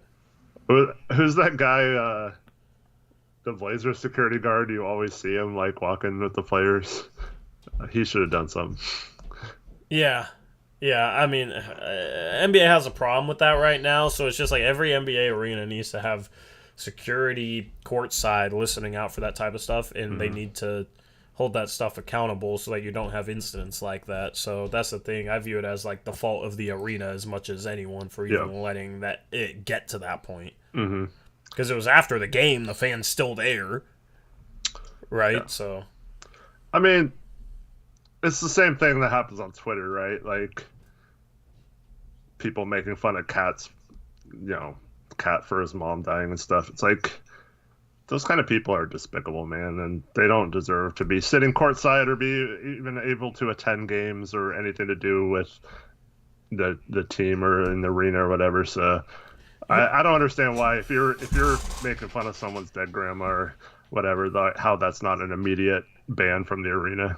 Because, I mean, who does that crap? It's just like childish people who are looking for a reaction, and those people don't deserve to get to watch games. Yeah, and that's my thing with Twitter too, is when people do that, like, if nobody reacted to them, who's gonna see it, and they're not gonna be satisfied with the reaction. Like, if people do that for attention, it's ridiculous. I just, like, you can sit there and call it off, like, call that type of stuff out when it comes to people on Twitter, but it's not going to change what they're doing, because they're doing it so that you'll react to them and call them out. You know what I mean? That's why they're doing it. So it's like, you can't change anybody from doing that, and it's despicable and it sucks. And it's, when it comes to Twitter, I think a lot of parents need to be paying attention to their children's Twitter accounts more. Make a burner account. Look at who's if you can, look at who's following your... But here's the thing. A lot of these kids that tweet out despicable stuff don't even have their account on private. It's public for everybody to see. So it's like, as a parent, how do you not see your children saying stuff like this on Twitter? Unless you just don't know what their accounts are. I don't know. It's just... That's just a parenting failure, because a lot of times it's like 16-year-olds. See, that's why I like not responding to the tweet necessarily, but saying, like, doing a separate tweet and just saying, anyone who follows this guy, or do yourself a favor and go block this person right now. And then in the future, if they have, 100 people less seeing their tweets or whatever, that's going to hurt them more than being like, why'd you say that? Yeah, I mean... Yeah, but then that makes you a target with these kids that don't have any... Of course, I've gotten doxxed a couple times. So so it's just like, that's on people to see their tweets and then unfollow them. You know what I mean? I don't try and play police on Twitter anymore with what people say. The thing is like in the past people called me out like, oh, you need to call this out and you need to call that out, and then when I start doing it, it's just a shitstorm, and you do it and you get doxxed, and it's just like and it doesn't change anything. So, like when it comes to arenas and in person stuff, like you can have security sit courtside and hold that type of stuff accountable and kick fans out for saying ridiculous stuff, on Twitter. It's just, I've learned just to not even mess with that stuff. That's why I mentioned the LeBron thing. I think that was earlier this season. Maybe it was into last season, but that everyone made fun of him for like standing there and pointing out some people who were saying stuff in the stands. But I mean, that's almost what you have to do, right? So I would have been nicer if they just pointed them out and they got kicked out of the arena. Yep. Cal Wilson says, Tori, I wouldn't let my kid use Twitter. If I did, I'd point to every single public figure that's been canceled and say, if you say something stupid, don't be shocked when someone does that to you. And that's the thing is, me personally, I would let, like if I had a kid, if I had a teenager, I'd let them use Twitter. I'd just monitor what they're doing and I'd teach them that. Because that's the thing. If you don't let them use, like, they're going to find ways, if you don't let them use Twitter, to probably use Twitter. Even if it's not on their phone, they'll go to school on a computer and use Twitter. Or, if you get them a laptop, they'll use Twitter. Like, it's very hard to keep your kids off Twitter in the first place. But if you're able to do that, then once they turn 18, they're just going to get on Twitter anyway. And they're going to see all that stuff for the first time, So I almost think it's something that you got to teach kids. I mean, I'm not a parent, so I'm probably a dumbass when it comes to parenting. But it just seems like that's just something you got to teach them, that there's a lot of bad people out there that say ridiculous stuff for attention, and if you say ridiculous stuff, it can haunt you. It can come back to bite you. It can mess with your future employment. So don't be a bad person. That's what I would teach.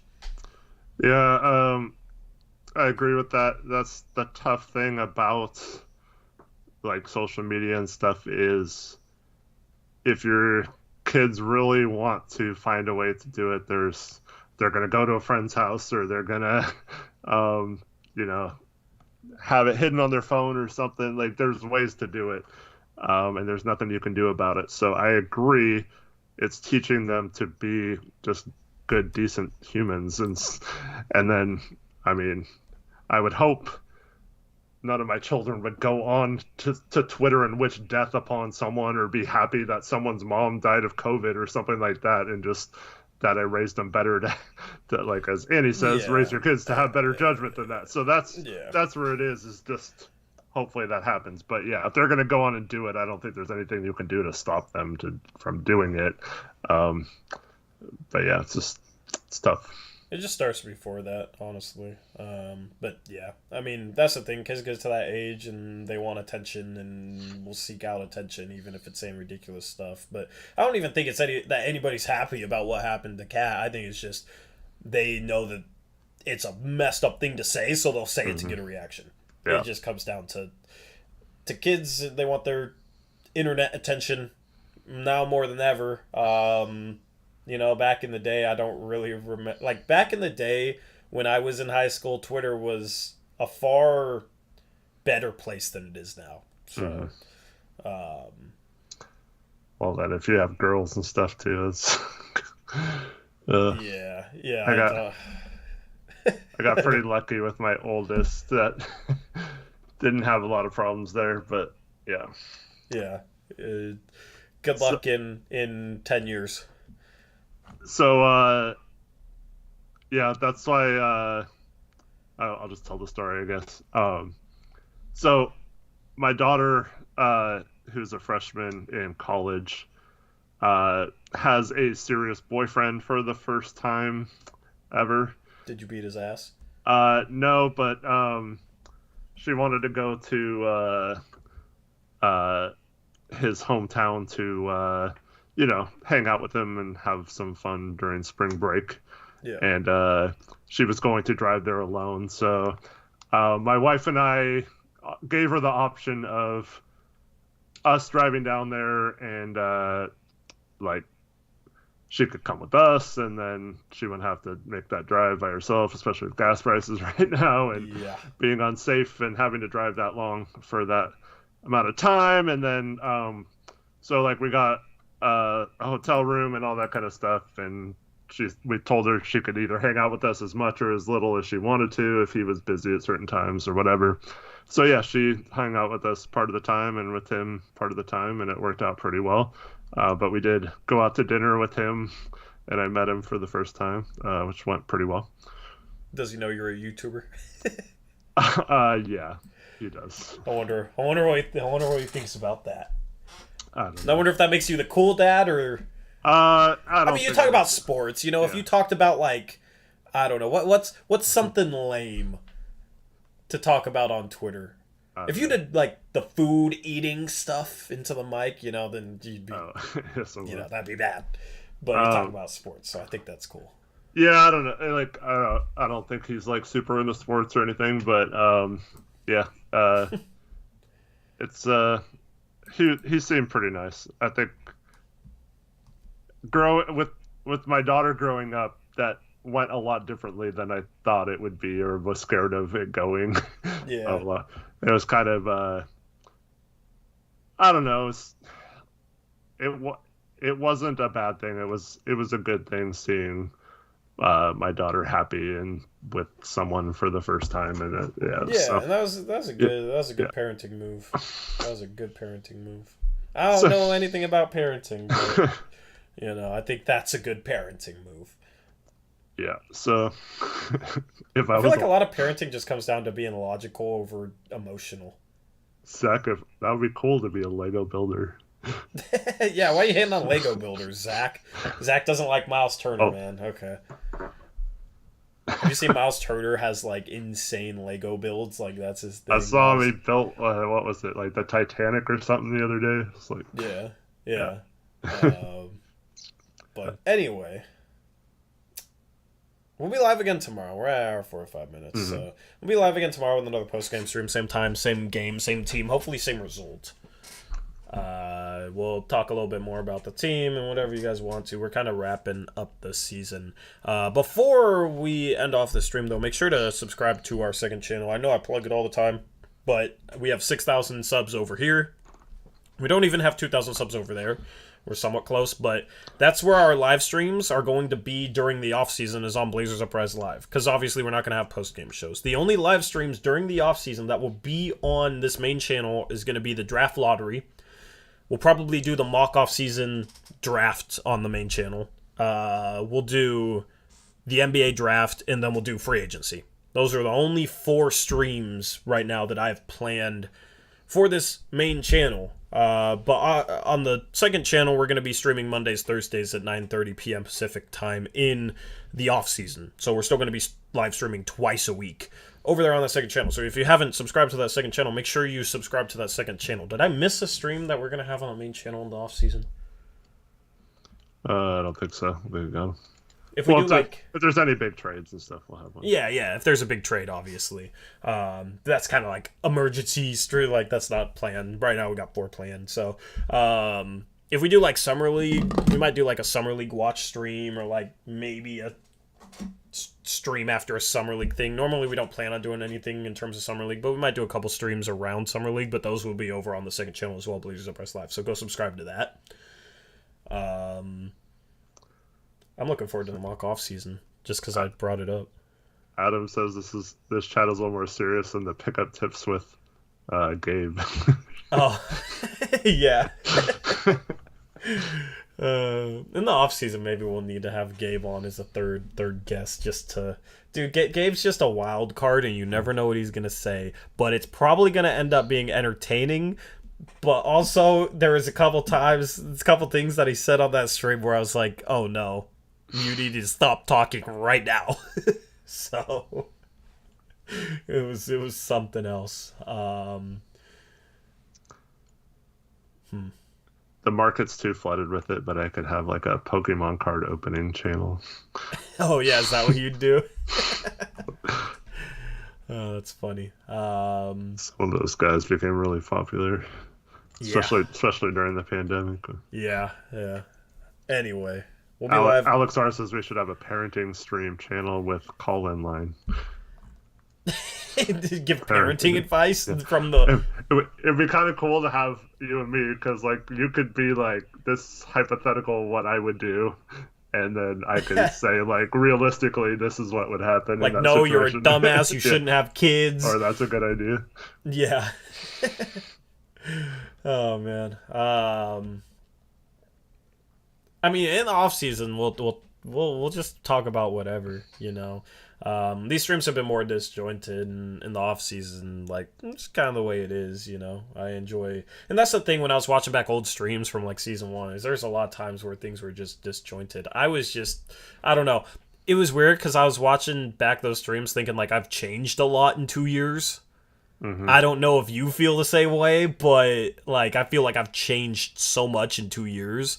That was the thing that tripped me out. Yeah. I think. Well, I remember like. Well, I still get this way if I go solo. Yeah. But I remember like being a lot more nervous back a couple years ago. Like every time we went live, you know. Yeah, just not being used to now it. It feels like natural, you know. Yeah, because I mean, how many hours have we been on stream together? Probably. I don't know, like what? We've probably done what's like 82 times 3 seasons. It's probably in the thousands. Yeah, that's like probably 500 hours in terms of post-game shows. And then you talk Blazers Uprise Live, like big streams. Yeah, it's probably upwards of like 1,000 hours. Mm-hmm. 1,000 hours divided by 24 hours in a day is like over a month's worth where we've been live. Mm-hmm. So, yeah, we should, you know, I'm definitely used to it at this point. It was just, yeah, I don't know. I feel like I'm just different than it was 2 years ago. So that's the thing. We used to kind of interact with chat more. That's what I was noticing watching back those streams. Just I'd sit here and just read off comment after comment after comment after. I'd just sit here and read comments, and we just talk about pretty much every comment.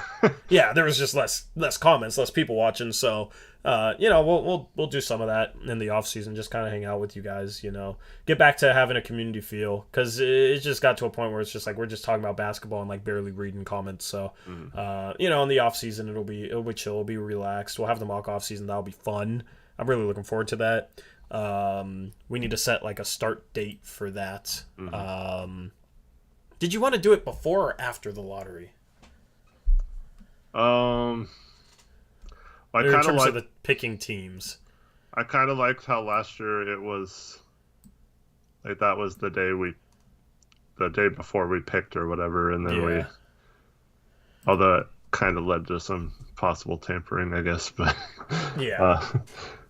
I don't know. But yes, I don't know. I could see it either way because it's fun. It was fun for me. Obviously, probably more fun for me than like Alvy, who was the Thunder or whatever.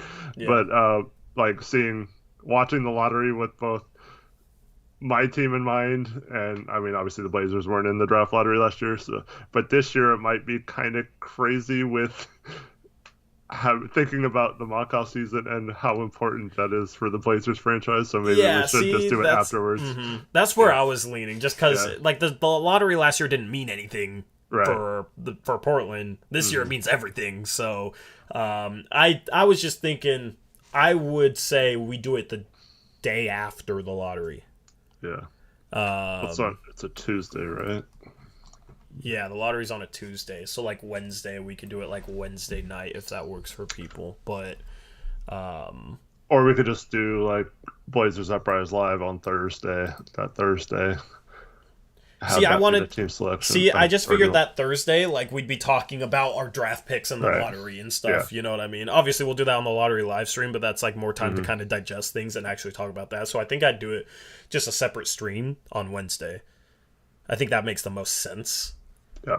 And then like on Thursday we could also like that could be the first stream where we have like legitimate draft combine measurements too, because the draft combine's from the 16th to the 22nd.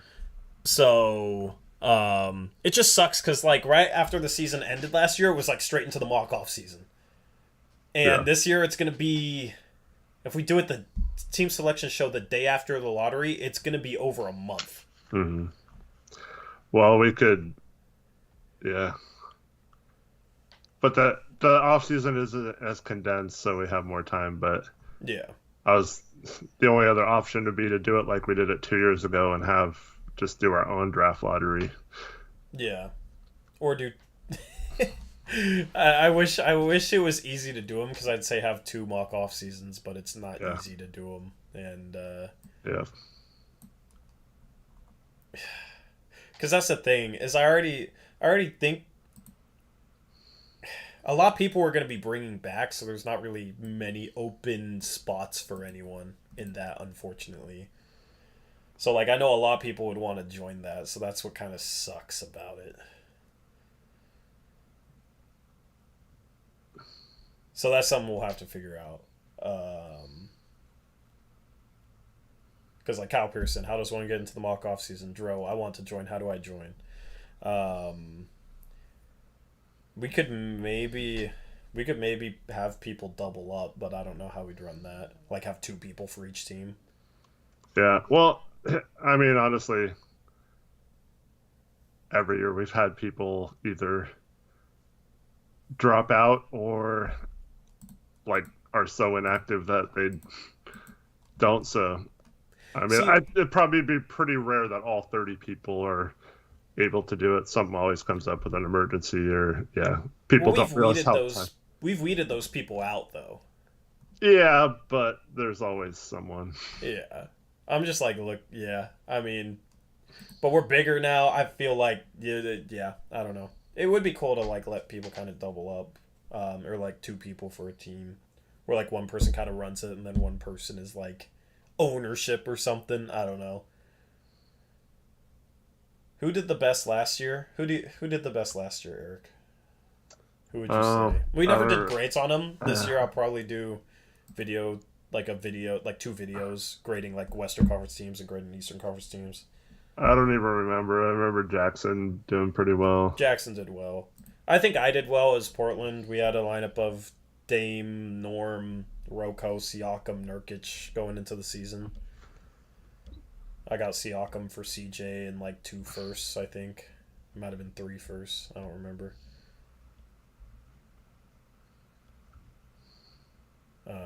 The Nets GM did really bad, Brian Scalabrine. The Nets GM tried to trade Kyrie for Malik Beasley and 2nd-round picks. But he got he's the only person who traded for a would-be all-star this year.